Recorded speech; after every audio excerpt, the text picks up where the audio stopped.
जमुना जी की अभी अभी नींद लगी ही थी कि बहू ममता उनके कमरे में आ गई और उन्हें झंझोड़ते हुए बोली, लो अम्मा जी, बात कर लो। जमुना जी ने आंखें खोलकर देखा तो ममता हाथ में फोन लिए खड़ी हुई थी।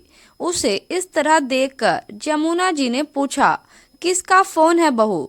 और किसका होगा? आपकी लाडली बेटी का है। जब देखो बस फोन खुड़का देती है। ये भी नहीं देखती कि सामने वाला आदमी कोई जरूरी काम कर रहा होगा या कोई आराम कर रहा होगा। बिल्कुल भी नहीं सोचती कि किसी के आराम में ही खलल पड़ रहा होगा। जमुना जी के छोटे से सवाल पर ममता ने पूरा लेक्चर सुना दिया। बहू, वो मेरी बेटी है, उसका दिल भी तो मेरे लिए दुखता ही होगा ना। अब मेरी तबीयत ठीक नहीं रहती है तो रोज फोन लगा देती है, नहीं तो पहले कहाँ रोज फोन करती थी। हाँ, हम तो आपको बड़ा दुख में रखते हैं ना, जो उसका दिल आपके लिए दुखता है। चिड़चिड़ाती हुई ममता ने कहा और आखिर फोन उन्हें पकड़ाकर वहीं पास में खड़ी हो गई। आखिर यह भी तो सुनना जरूरी था कि जमुना जी अपनी बेटी से क्या बात करती हैं। जमुना जी ने अपने कांपते हाथों से फोन को अपने कानों पर लगाया और बोली, हाँ बिटिया, कैसी है तू?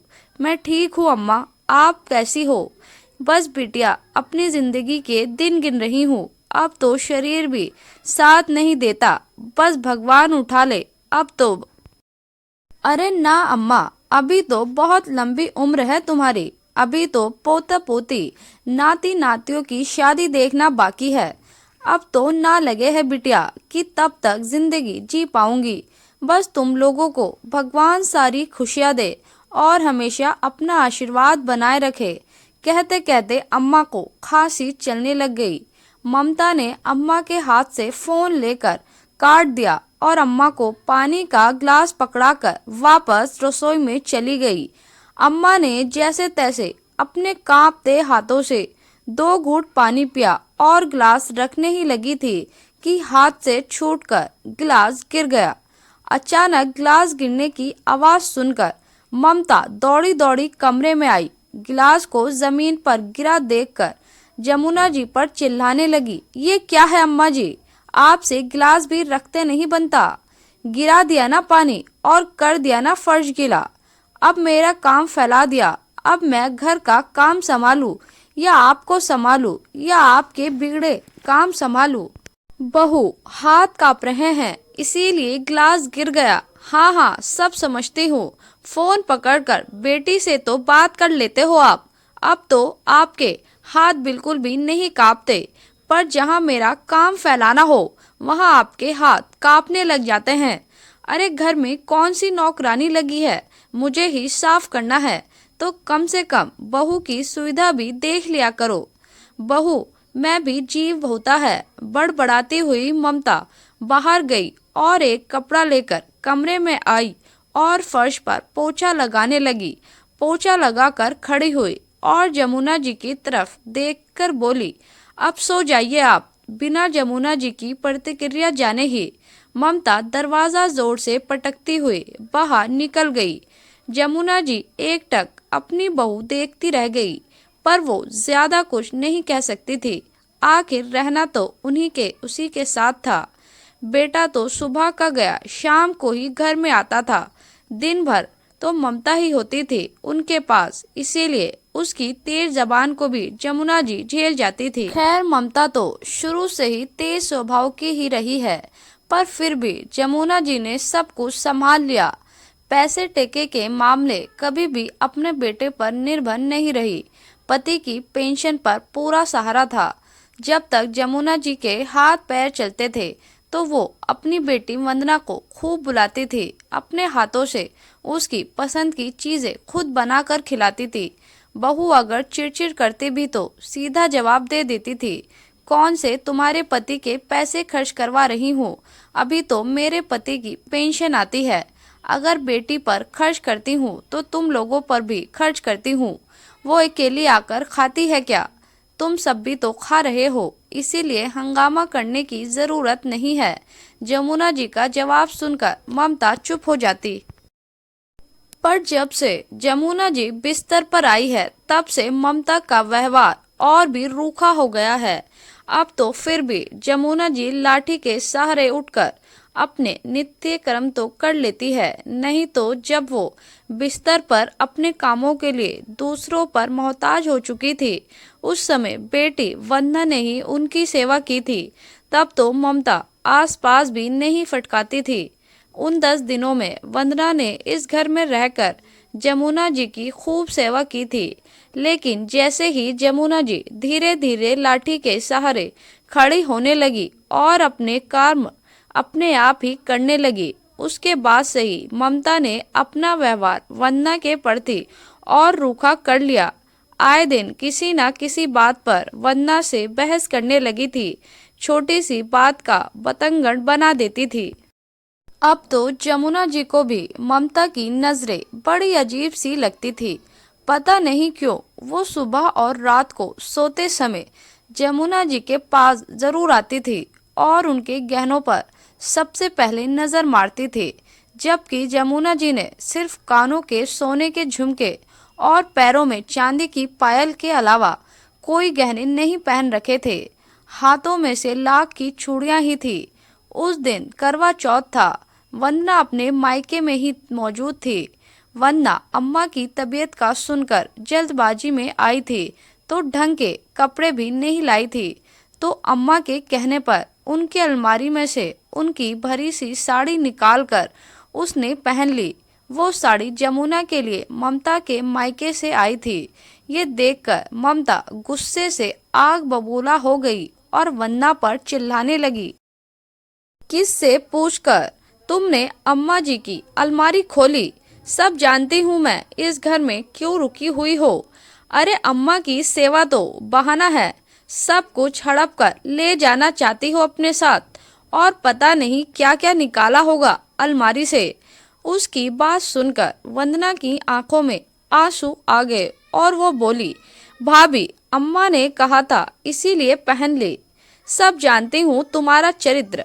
अम्मा को बातों में फुसलाकर सब कुछ अपने नाम कर लेना चाहती हो। बहू बहुत हुआ, क्या बोल रही हो? तुझे पता भी है एक साड़ी क्या पहन ली, उसमें इतना हंगामा कर रही है। मेरी चीजों पर मेरी बेटी का भी हक है। क्यों अम्मा जी, रहती तो हमारे साथ हो, फिर बेटी का काहे का हक? इसे तो मैं एक फूटी कौड़ी भी ना दूं। बस करो ममता, तुम्हें शर्म नहीं आती अम्मा से लड़ते हुए? अचानक माधव ने अंदर आते हुए कहा। माधव को देखकर ममता चुप तो हो गई, लेकिन घर का माहौल तो खराब हो ही चुका था। ये आए दिन का किस्सा होने लगा था। आखिर जमुना जी भी कब तक बर्दाश्त करती, खुद ही ऐसी स्थिति में थी कि ज्यादा क्या ही बोलती। इसीलिए उन्होंने वंदना को खुद ही जाने को कह दिया। खैर वंदना तो बेटी थी, उसे तो अपने ससुराल जाना ही था, इसीलिए वो वापस अपने ससुराल चली गई। अब वो जमुना जी से फोन पर ही बात करती थी, उसमें भी ममता चिढ़ जाती थी। कई बार तो वो जानबूझकर बात ही नहीं करवाती थी। जैसे तैसे झल्लाती हुई ममता ने जमुना जी को सहारा देकर पलंग पर बैठाया। पलंग पर लेटते ही जमुना जी ममता से बोली, बहू मेरे शरीर में बिल्कुल जान नहीं रही, कब मेरे प्राण पखेड़ उड़ जाएं। एक बार वंदना को यहाँ बुला दे, मैं बस एक बार उसे देखना चाहती हूँ, उससे मिलना चाहती हूँ। ठीक है बुला दूंगी, कहकर जमुना जी को ममता वहीं खड़ी छोड़कर अपने कमरे में आ गई। पता नहीं अपनी बेटी को क्या देने के लिए बुला रही है। मैं तो बिल्कुल फोन नहीं करूंगी, मन ही मन सोचती हुई ममता ने वंदना को फोन करना ठीक नहीं समझा। रात को माधव घर पर आया तो अम्मा के कमरे में गया। वहां अम्मा को सोता हुआ देखकर वापस आ गया। सुबह उठकर जब जमुना जी के कमरे में गई तो जमुना जी के प्राण पखेरु उड़ चुके थे, पर उसे इस बात का बिल्कुल मलाल नहीं था कि उसने जमुना जी के कहने के बावजूद भी वंदना को बुलाया नहीं, बल्कि बिना वक्त गवाए वो फटाफट अम्मा के शरीर पर से गहने निकालने लगी। लेकिन तब तक माधव भी उठकर आ गया। उसे अम्मा के शरीर पर से गहने उतारते देखकर माधव बोला, क्या कर रही हो तुम? अम्मा के गहने क्यों उतार रही हो? तुम्हें पता है ना, अम्मा को गहने पहनकर रखना बहुत पसंद है। अरे अब काहे की पसंद, अम्मा तो गई। अचानक ममता के कहने पर माधव फटाफट अम्मा के पास गया और उनके शरीर को छूकर देखा। अम्मा का शरीर ठंडा पड़ चुका था, शायद काफी देर पहले ही उनकी मौत हो चुकी थी। तुम्हें शर्म नहीं आ रही? अम्मा के गहने में लगी हुई हो, बता नहीं सकती थी कि अम्मा अब छोड़कर जा चुकी है। अरे अम्मा तो जा चुकी है, कहीं गहने भी ना चले जाएं, इसीलिए निकाल रही हूँ। अभी लोग आ जाएंगे तो सबसे पहले गहने ही हटाएंगे। कौन लोग आकर हटाएंगे? माधव ने प्रश्न किया तो ममता उसे घूरते हुए बोली, तुम्हारी बहन और कौन, वही एक है जिसकी नजर है इन गहनों पर। इसके आगे माधव ने कुछ नहीं कहा, बस कुछ देर तक ममता की लालच भरी नजरों को देखता रहा, जबकि ममता अपने काम में लगी रही।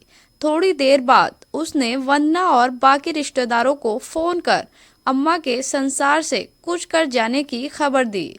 जब क्रियाक्रम हो गया तो वंदना वापस अपने पति के साथ जाने लगी। तब माधव वंदना से बोला, वंदना तू तो इस घर की बेटी है, तुझे तो कम से कम 15 दिन यहाँ रुकना ही चाहिए। नहीं भाई, जिस घर से अम्मा ने खुद ही जाने को कह दिया था वहाँ मेरा रुकना ठीक नहीं। फिर तुम तो सब कुछ जानते ही हो, अपने स्वाभिमान की रक्षा तो मुझे खुद ही करनी है। अब तो अम्मा भी नहीं रही, अब तो मेरा मायका भी खत्म। कहते कहते वंदना की आंखों में आंसू आ गए। माधव ने देखा कि ममता अपने रिश्तेदारों से घिरी बैठी है, पर एक बार भी उसने वंदना को सतावना नहीं दी। सच, आज वाकई उसकी बहन का मायका खत्म हो रहा था, पर फिर भी माधव ने भी वंदना को रोका नहीं। वंदना अपने पति के साथ बाहर आ गई। दोनों रवाना होने वाले थे कि इतने में माधव फिर वंदना के पास आया और एक छोटी सी पटोली उसे देकर बोला, ये अम्मा ने तेरे लिए दिए थे, ये ले जा, ये अम्मा का आशीर्वाद है। उन्होंने खुद अपने हाथों से मुझे दिए थे कि वंदना को दे देना। और रही बात मकान में हिस्से की, तो नहीं भाई, मुझे कुछ नहीं चाहिए। मैं जानती हूँ कि आपकी स्थिति भी इतनी अच्छी नहीं है, आप तो ये अपने पास ही रखो। पर वंदना, ये गहने तेरे हैं, इस पर सिर्फ और सिर्फ तेरा हक है। इससे पहले कि तेरी भाभी के साथ रहकर मेरी भी नीयत खराब हो जाए, तू इन्हें ले जा। और रही बात मायके की, तो जरूरी नहीं कि तू यहाँ आए, मैं तेरे पास आ जाऊंगा, तेरे स्वाभिमान को खत्म नहीं होने दूंगा। मायके का आंगन ना सही, भाई का दामन तो है। अपने भाई माधव की बात सुनकर वंदना उसके गले लगकर फूट फूट कर रोई। कुछ देर बाद जब मन हल्का हुआ, तब माधव से विदा लेकर वंदना वहाँ से रवाना हो गई। वो दिन था और आज का दिन है। वंदना कभी अपने उस मायके के घर में नहीं गई। हाँ, माधव हर रक्षाबंधन और भाई दूज पर खुद अपनी बहन के घर आ गया जाता है। हाँ, लेकिन ममता ने इस पर भी काफी हंगामा किया था, पर माधव एक कान से सुनकर दूसरे कान से निकाल देता है, तो ममता धीरे धीरे अपने आप ही चुप हो गई। और रही बात गहनों की, तो ममता उन गहनों के लिए अपनी सिर पीटती रह गई। जब माधव ने उसे यह बताया कि अम्मा ने मकान बेटे के नाम तो गहने बेटी के नाम किए हैं और गहने उसने खुद वंदना को दिए,